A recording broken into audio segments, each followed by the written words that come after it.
ಭಾಗ್ಯ, ಆಗ್ಲಿಂದ ನೋಡ್ತಾ ಇದೀನಿ, ಯಾವುದಕ್ಕೋ ಒದ್ದಾಡ್ತಾನೆ ಇದೆಯಾ? ಏನಾಯ್ತು? Are you okay? ಏನಿಲ್ಲ ಮಿತ್ರ ಅವರೇ, ಹೊಟ್ಟೆಲಿ ಸ್ವಲ್ಪ ಅನ್ಈಸಿ ಆಯ್ತು ಅಷ್ಟೇ. ಹೌದಾ? ಹಾಗಾದ್ರೆ ಈಗಲೇ ಡಾಕ್ಟರ್ ಹತ್ರ ಹೋಗೋಣ ಬಾ. ಅದೇನು ಬೇಡ ಮಿತ್ರ ಅವರೇ, ಇದು ಆಗಾಗ ಆಗ್ತಿರೋದೆ. ಡಾಕ್ಟರ್ ಹತ್ರ ಹೋಗೋದೇನು ಬೇಡ. Are you sure? ಇದು ಜನರಲ್ ಆಗಿ ಬರೋಂಥ ನೋವೇನಾ? ಹೌದು ಮಿತ್ರ ಅವರೇ, ನೀವ್ ಹೆದರ್ಕೋಬೇಡಿ, ನಾನು ಆರಾಮಾಗಿದ್ದೀನಿ. ಸರಿ, ಜಾಗ್ರತೆ. ಏನಾದರೂ ಇದ್ರೆ ನಾನು ಕರಿ.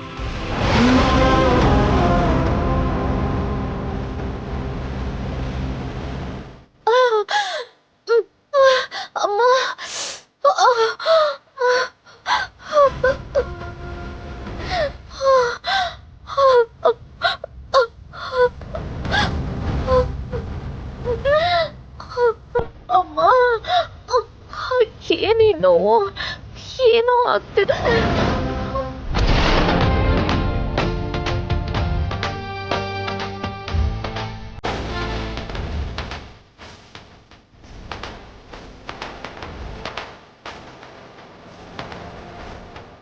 ಸಂಜನಾ, ನೀನ್ ತುಂಬಾ ಲಕ್ಕಿ.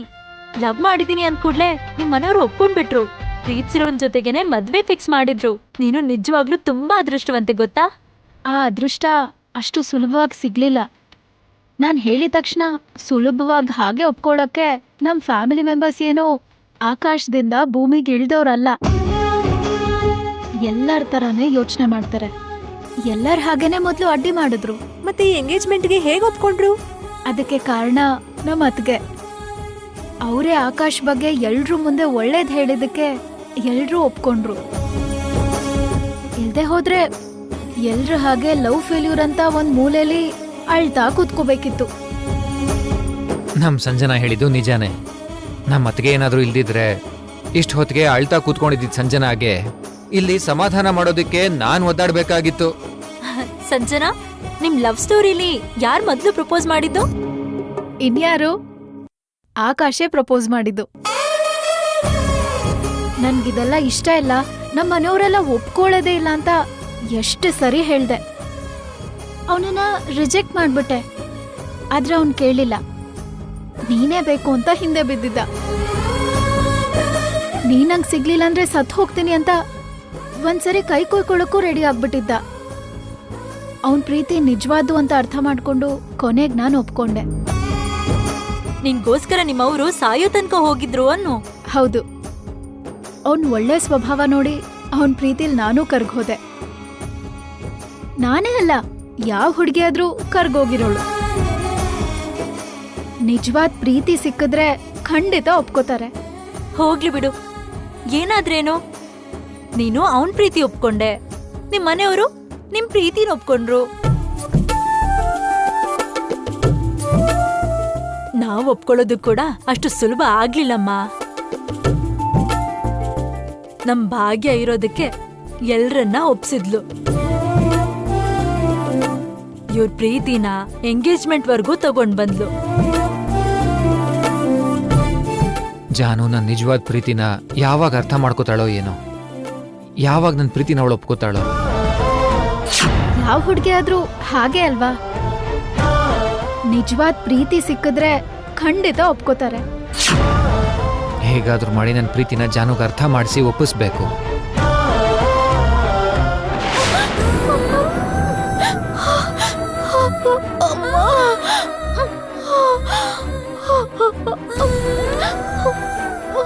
ಭಗವಂತ, ನೋವು ತಡಿಯೋಕ್ಕಾಗ್ತಿಲ್ಲ, ನಿಜವಾಗ್ಲೂ ತಡಿಯೋಕ್ಕಾಗ್ತಿಲ್ಲ. ಹಾಗಂತ ಬಾಯ್ ಬಿಟ್ಟು ಯಾರಿಗೂ ಹೇಳೋಕ್ಕಾಗಲ್ಲ. ಈಗೇನ್ ಮಾಡ್ಲಿ?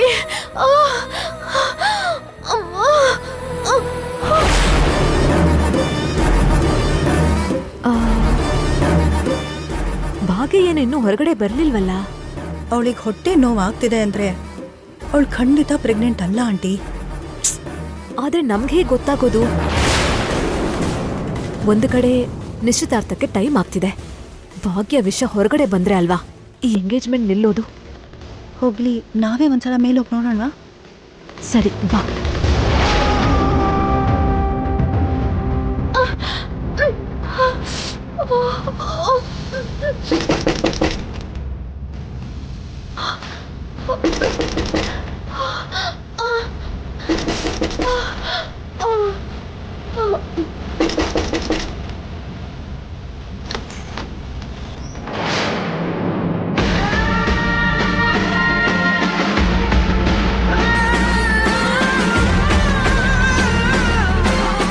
ಭಾಗ್ಯ ಏನೊಂಥರ ಕಾಣಿಸ್ತಿದ್ಯಲ್ಲ, ಏನಾಯ್ತು?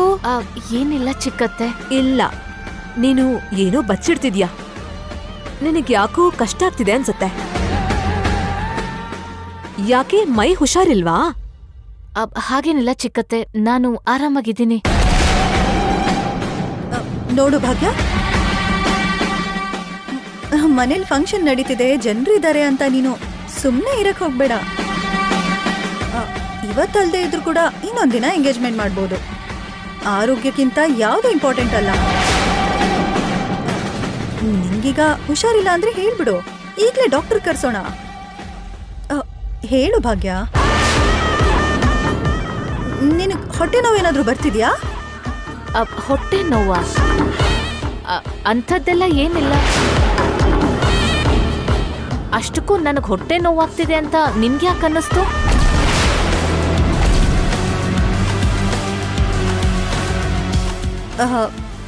ಏನಿಲ್ಲ, ನೀನ್ ನೋಡಿದ್ರೆ ಕಷ್ಟಪಡ್ತಿರೋ ಹಾಗಿದೆ, ಅದಕ್ಕೆ ಕೇಳೋಣ ಅಂತ ಬಂದೆ ಭಾಗ್ಯ.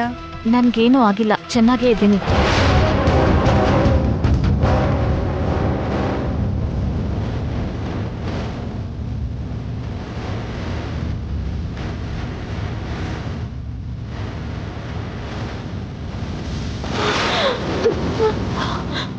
ನನ್ಗೇನೋ ಹುಷಾರಿಲ್ಲ ಅಂತ ಇವ್ರಿಗೆ ಗೊತ್ತಾಯ್ತು ಅಂದ್ರೆ ಬೇರೆಯವ್ರಿಗೂ ಖಂಡಿತ ಗೊತ್ತಾಗ್ಬಿಡುತ್ತೆ.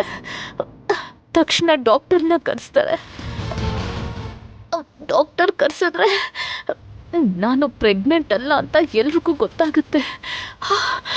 ಈಗೇನು ಮಾಡಲಿ?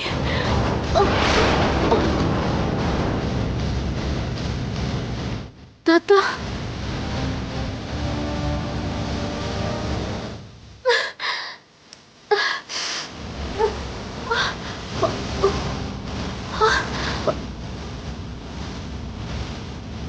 ಹಲೋ ಹಲೋ, ನಾನು ಭಾಗ್ಯ ಮಾತಾಡ್ತಿರೋದು.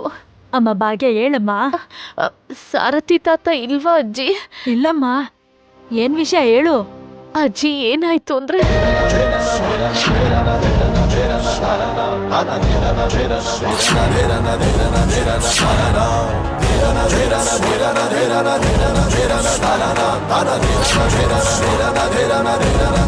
ಹೌದಾ? ಅದಕ್ ಪರಿಹಾರ ಏನಂದ್ರೆ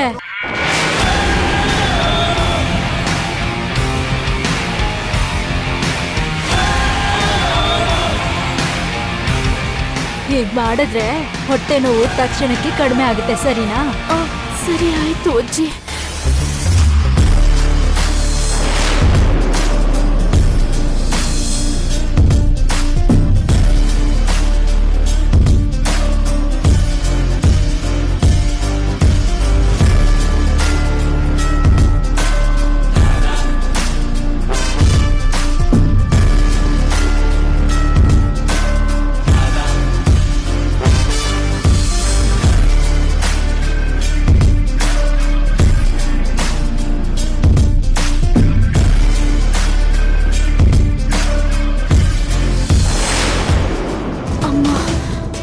ಈಗ ಹೊಟ್ಟೆ ನೋವು ಕಡಿಮೆ ಆಯ್ತು, ಆದ್ರೆ ಇದ್ದಕ್ಕಿದ್ದ ಹಾಗೆ ಯಾಕೆ ಬಂತು?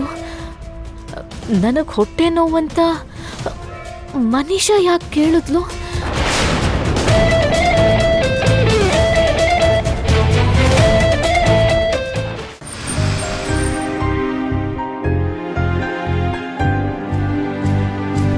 ಜಾನು, ನಿನ್ನ ಹತ್ರ ಮಾತಾಡಬೇಕು. ಅಲ್ಲಿ ನಿನ್ ತಂಗಿಗೆ ನಿಶ್ಚಿತಾರ್ಥ ನಡೀತಾ ಇದ್ರೆ ನೀನ್ ಇಲ್ಲೇನ್ ಮಾಡ್ತಾ ಇದ್ಯಾ? ನಿಶ್ಚಿತಾರ್ಥ ಆಗ್ತಾ ಇದೆ ಅಂತ ಅಲ್ಲಿ ಎಲ್ಲರೂ ಸಂತೋಷವಾಗಿದ್ದಾರೆ, ನನ್ನನ್ನು ಬಿಟ್ಟು. ಅದಕ್ಕೆ ನನ್ನ ಸಂತೋಷನ ಹುಡುಕೊಂಡು ನಾನು ನಿನ್ನ ಹತ್ರ ಬಂದಿರೋದು. ನನ್ನ ಹತ್ರ ಬಂದ್ರೆ ನಿನಗ್ ಬೇಕಾಗಿರೋ ಸಂತೋಷ ಸಿಗೋದಿಲ್ಲ, ಅದು ಅಲ್ದೆ ನೋವು ಮಾತ್ರ ಸಿಗತ್ತೆ.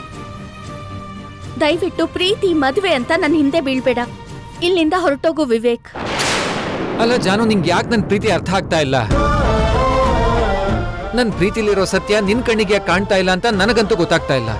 ಯಾಕೆ ಅಂದ್ರೆ ನಿನ್ ಪ್ರೀತಿನ ನಾನು ಅರ್ಥ ಮಾಡ್ಕೋಬೇಕು ಅನ್ಕೋತಾ ಇಲ್ಲ. ನಿನ್ ಪ್ರೀತಿನಲ್ಲಿರೋ ಪ್ರಾಮಾಣಿಕತೆನ ನೋಡ್ಬೇಕು ಅನ್ಕೋತಾ ಇಲ್ಲ. ಜಾನು, ಜಾನು, ನೀನೇನಾದ್ರೂ ನನ್ನ ಪ್ರೀತಿನ ಒಪ್ಕೊಳ್ಳಿಲ್ಲ ಅಂದ್ರೆ ನಾನು ಈ ಕ್ಷಣ ಇಲ್ಲೇ ಸಾಯ್ತೀನಿ.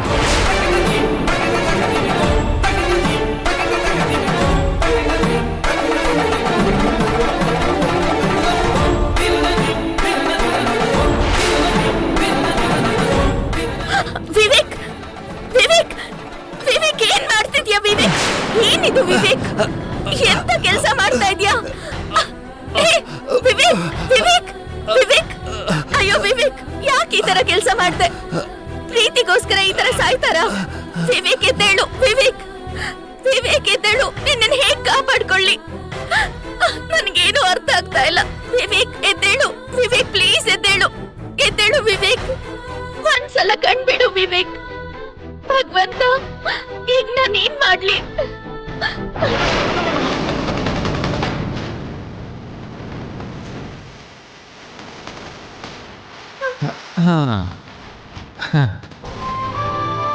ನೋಡು ಜಾನು, ನೀನ್ ನನ್ನ ಪ್ರೀತಿನ ಒಪ್ಕೊಳ್ದೇ ಇದ್ರೆ ಇದೇ ನಡೆಯೋದು. ಏನಿದೆಲ್ಲ ವಿವೇಕ್? ನಿಂಗೇನಾದ್ರು ತಲೆ ಕೆಟ್ಟಿದ್ಯಾ? ನನಗೆ ಎಷ್ಟು ಟೆನ್ಷನ್ ಆಯ್ತು ಗೊತ್ತಾ? ಒಂದ್ ಸ್ವಲ್ಪ ಹೊತ್ತು ಏನ್ ಮಾಡ್ಬೇಕು ಅಂತಾನೂ ಗೊತ್ತಾಗ್ಲಿಲ್ಲ. ನಿನಗೆ ಇಷ್ಟೊಂದು ಟೆನ್ಷನ್ ಆಯ್ತು ಅಂದಮೇಲೆ ನನ್ನ ಮೇಲೆ ಕೂಡ ಇಷ್ಟ ಇದೆ ಅಂತ ತಾನೇ ಅರ್ಥ. ನನ್ಗೇನಾಗುತ್ತೋ ಅಂತ ಇಷ್ಟೊಂದೆಲ್ಲ ಭಯಪಟ್ಟೆ ಅಂದಮೇಲೆ ನಿನ್ ಮನ್ಸಲ್ಲಿ ಖಂಡಿತ ಪ್ರೀತಿ ಇದೆ ಅಂತ ಅರ್ಥ. ನೋಡು ವಿವೇಕ್, ನನ್ ಮನ್ಸಲ್ಲಿ ಇಷ್ಟ ಇದೆಯೋ ಪ್ರೀತಿ ಇದೆಯೋ ಅದನ್ನೆಲ್ಲ ಬಿಟ್ಬಿಡು. ಆದ್ರೆ ಒಂದ್ ವಿಷಯ ನಿಜ, ನಾನ್ ನಿಮ್ಮನೆಗೆ ಸೊಸೆಯಾಗಿ ಬಂದ್ರು ದೊಡ್ಡ ಮನ್ಸ್ ಮಾಡ್ಕೊಂಡು ನನ್ನನ್ನ ಆಹ್ವಾನಿಸೋರು ಯಾರೂ ಇಲ್ಲ. ಆ ಮನೆಯಲ್ಲಿ ನಿನ್ನ ಹೆಂಡತಿ ಸ್ಥಾನದಲ್ಲಿ ಕೂತ್ಕೊಂಡು ಜೀವನ ಪೂರ್ತಿ ಸಂತೋಷವಾಗಿರ್ತೀನಿ ಅನ್ನೋ ನಂಬಿಕೆ ನನಗಂತೂ ಇಲ್ಲ. ಹಾಗಿರ್ಬೇಕಾದ್ರೆ ಈ ತರ ಪ್ರೀತಿ ಪ್ರೇಮ ಅಂತ ಯೋಚನೆ ಮಾಡೋದ್ರಲ್ಲಿ ಅರ್ಥನೇ ಇಲ್ಲ. ಒಂದ್ಸಲ ಕನಸು ಕಾಣೋದನ್ನ ನಿಲ್ಸಿ ನಿಜ ಏನು ಅಂತ ನೋಡು. ಅರ್ಥ ಆಯ್ತಾ? ಹಾಗಲ್ಲ ಜಾನು, ಒಂದ್ಸಲ ನಾನು ಹೇಳೋದನ್ನ ಅರ್ಥ ಮಾಡ್ಕೋ. ನೋಡು ವಿವೇಕ್, ಇನ್ನೊಂದ್ಸಲ ಹೀಗೆಲ್ಲ ಮಾಡಿದ್ರೆ ಮಾತ್ರ ನಾನ್ ಸುಮ್ನೆ ಇರಲ್ಲ. ನಿನ್ನ ಪ್ರೀತಿಸ್ತೀನೋ ಇಲ್ವೋ ಅದನ್ ಬಿಡು. ಈ ತರ ಎಲ್ಲ ಮಾಡಿದ್ರೆ ನಾನ್ ಯಾವತ್ತೂ ನಿನ್ ಜೊತೆ ಮಾತು ಆಡಲ್ಲ. ನೆನ್ಪಿಟ್ಕೋ. ಇದೇನಪ್ಪ, ನಾನು ಸಾಯ್ತೀನಿ ಅಂತ ಹೆದರ್ಸಿದ್ರೆ ನನ್ನ ಪ್ರೀತಿನ ಒಪ್ಕೋತಾಳೆ ಅನ್ಕೊಂಡೆ. ನಂದು ನಿಜವಾದ ಪ್ರೀತಿ ಅಂತ ಅರ್ಥ ಆಗತ್ತೆ ಅನ್ಕೊಂಡೆ. ಆದ್ರೆ ನನಗೆ ವಾರ್ನಿಂಗ್ ಕೊಟ್ಬಿಟ್ಟು ಹೊರಟೋದ್ಲಲ್ಲ.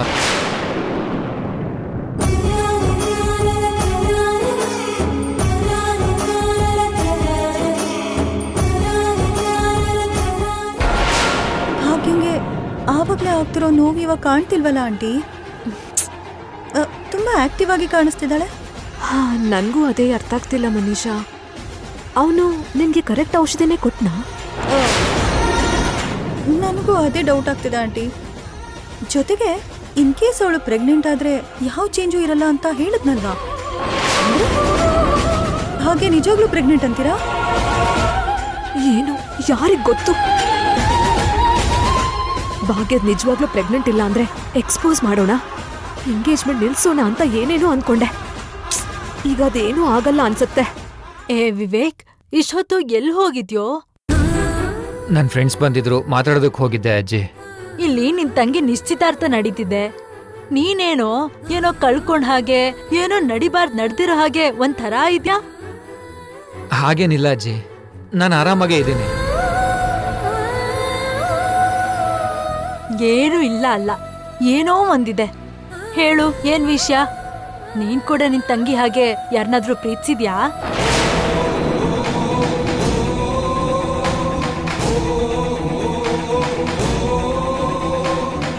ಕೇಳ್ತಿದ್ರೆ ಹೇಳ್ತಿಲ್ವಲ್ಲೋ? ನಿನ್ ಮನ್ಸಲ್ಲಿ ಕೂಡ ಯಾರಾದ್ರೂ ಇದ್ರೆ ಹೇಳು, ಮದ್ವೆ ಮಾಡ್ತೀವಿ. ಆಂಟಿ, ನಿಮಗೆ ಬಂದಿರೋ ಕಷ್ಟ ನಿಮ್ಮ ಶತ್ರು ಕೂಡ ಬರಬಾರ್ದು ಆಂಟಿ.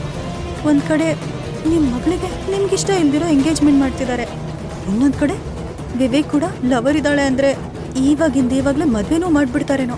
ಲೇ, ಅಜ್ಜಿ ಕೇಳ್ತಾ ಇದ್ದಾರಲ್ಲ, ಹೇಳೋ.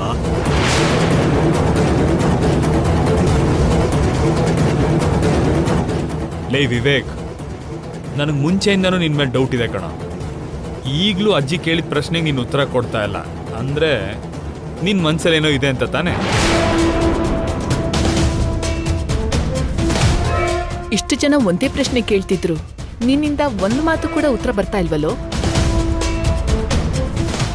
ಏನೋ ವಿವೇಕ್, ನಮಗೇನು ಗೊತ್ತಿಲ್ಲದೆ ಇರೋ ಥರ ನೀನೇನೆ ಪ್ರೀತಿ ಗೀತಿ ಏನಾದರೂ ಮಾಡ್ತಾ ಇದ್ದೀನೋ? ನೀನ್ ನನ್ನ ಪ್ರೀತಿಸೋ ವಿಷಯ ಆಗ್ಲಿ, ನನ್ನನ್ ಮದ್ವೆ ಆಗ್ಬೇಕು ಅನ್ನೋ ಆಲೋಚನೆನಾಗ್ಲಿ ನಮ್ಮ ಅಕ್ಕನ ಹತ್ರ ಹೇಳಿದ್ರೆ ನನ್ ಮೇಲಾಣೆ ನಾವ್ ಕೇಳ್ತಿರೋದಕ್ಕೆ ಇವನು ಉತ್ತರ ಕೊಡ್ತಿಲ್ಲ ಅಂತ ಇದ್ರೆ ಇವನ್ ಮನ್ಸಲ್ಲಿ ಯಾರೋ ಇದಾರೆ ಅಂತ.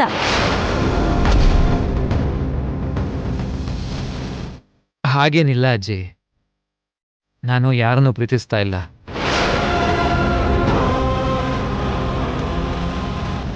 ಸಂದರ್ಭ ಸರಿಯಾಗಿದೆ ಅಂತ ಏನೋ ಕೇಳಿದ್ವಿ. ನೀನು ಹೇಳೋದಕ್ಕಾಗ್ಲಿ ನಾವು ಒಪ್ಕೊಳ್ಳೋದಕ್ಕಾಗ್ಲಿ ಇದೇ ಸರಿಯಾದ ಅವಕಾಶ. ಬೇಗ ಯೋಚನೆ ಮಾಡಿ ಹೇಳು. ಅದೆಲ್ಲ ಏನಿಲ್ಲ ಅಣ್ಣ, ನಾನು ಯಾರನ್ನೂ ಲವ್ ಮಾಡ್ತಾ ಇಲ್ಲ.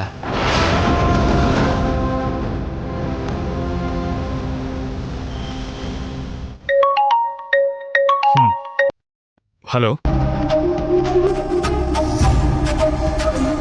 ಹೌದಾ? ಸರಿ, ಈಗಲೇ ಹೊರಡ್ತೀನಿ. ಏನಾಯ್ತು ಮಿತ್ರ? ಅರ್ಜೆಂಟಾಗಿ ಒಂದು ಮೀಟಿಂಗ್ ಅಟೆಂಡ್ ಆಗಬೇಕು. ಈ ಟೈಮಲ್ಲಿ ಮೀಟಿಂಗ್ ಹೋಗ್ಬೇಕಾ ಕಂದ? ಹೋಗಲೇಬೇಕು ಮಾಮ್. ಎಂಗೇಜ್ಮೆಂಟ್ ಮುಹೂರ್ತದ ಟೈಮಿಗೆ ಬಂದ್ಬಿಡ್ತೀನಿ. ಹಾಗಲ್ಲ ಮಿತ್ರ ಅವರೇ, ಇದು ಮನೇಲಿ ನಡೆಯೋ ತುಂಬಾ ದೊಡ್ಡ ಶುಭ ಕಾರ್ಯ. ನೀವಿಲ್ದೇ ಇದ್ರೆ ಹೇಗೆ? ಮುಹೂರ್ತ ಅಷ್ಟರಲ್ಲಿ ಬರ್ತೀನಿ ಅಂತ ಹೇಳ್ತಿದ್ದೀನಲ್ಲ. ಬಾಯ್.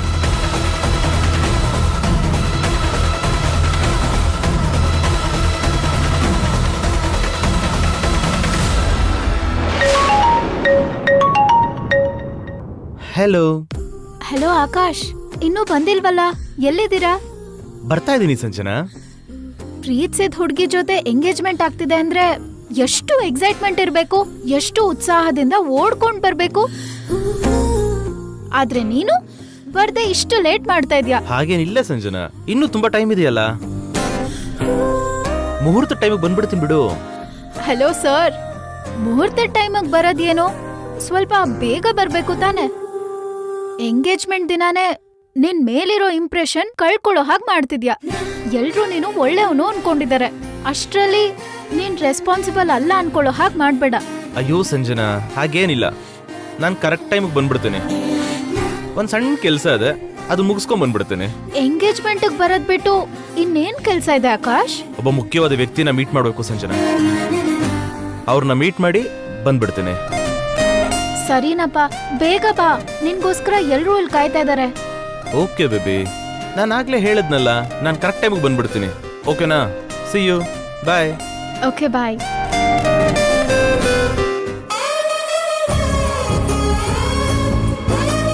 ಸಂಜನಾ, ಆಕಾಶಕ್ಕೆ ಕಾಲ್ ಮಾಡಿದ್ಯಾ? ಹೊರಟಿದಾರಾ? ಕಾಲ್ ಮಾಡ್ದೆ ಅದ್ಗೆ, ಹೊರಟಿದಾರಂತೆ. ಬರ್ತಾ ಯಾವ್ದೋ ಇಂಪಾರ್ಟೆಂಟ್ ವ್ಯಕ್ತಿನ ಮೀಟ್ ಮಾಡ್ಬೇಕಂತೆ, ಬಂದ್ಬಿಡ್ತಾರಂತೆ.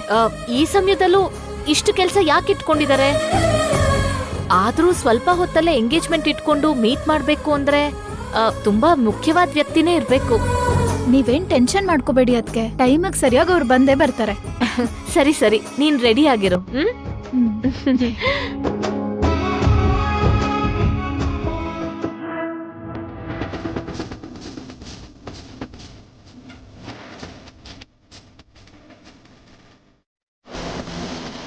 ಮಾವಾ, ನಿಶ್ಚಿತಾರ್ಥಕ್ಕೆ ನಾನು ರೆಡಿ. ನೀವು ಆಶೀರ್ವಾದ ಮಾಡಿಬಿಟ್ರೆ ಇವತ್ತಿಂದನೇ ಪ್ಲ್ಯಾನ್ನ ಗ್ರ್ಯಾಂಡಾಗಿ ಸ್ಟಾರ್ಟ್ ಮಾಡ್ಬೋದು. ಇಷ್ಟು ದಿನದಿಂದ ನಾನು ರೆಡಿ ಮಾಡಿರೋ ಆಕಾಶ್ ಅನ್ನೋ ಆಯುಧಾನ ಪ್ರಯೋಗ ಮಾಡೋಕ್ಕೆ ಇದೇ ಸರಿಯಾದ ಸಮಯ.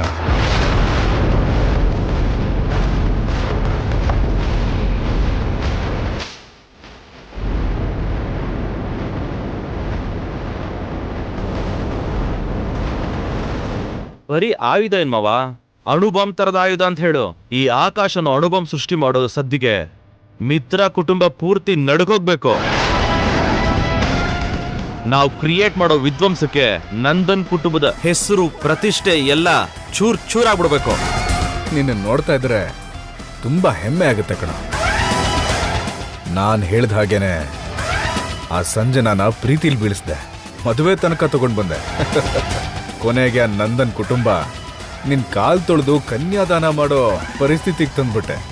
ನಂದೇನಿದೆ ಮಾವ, ಆಲೋಚನೆ ನಿಮ್ದು, ಆಚರಣೆ ನಂದು, ಸೂಪರ್ ಡೂಪರ್ ಪ್ಲಾನ್ ನಿಮ್ದು, ಇಂಪ್ಲಿಮೆಂಟೇಷನ್ ನಂದು. ನೀನೇ ನನ್ನ ಸೋದರಳಿಯ ಅಂತ ನಾನು ಗುರಿ ಇಟ್ಟು ಬಿಡೋ ಆಯುಧ ನೀನೇ ಅಂತ ಪಾಪ ಯಾರಿಗೂ ಗೊತ್ತಿಲ್ಲ.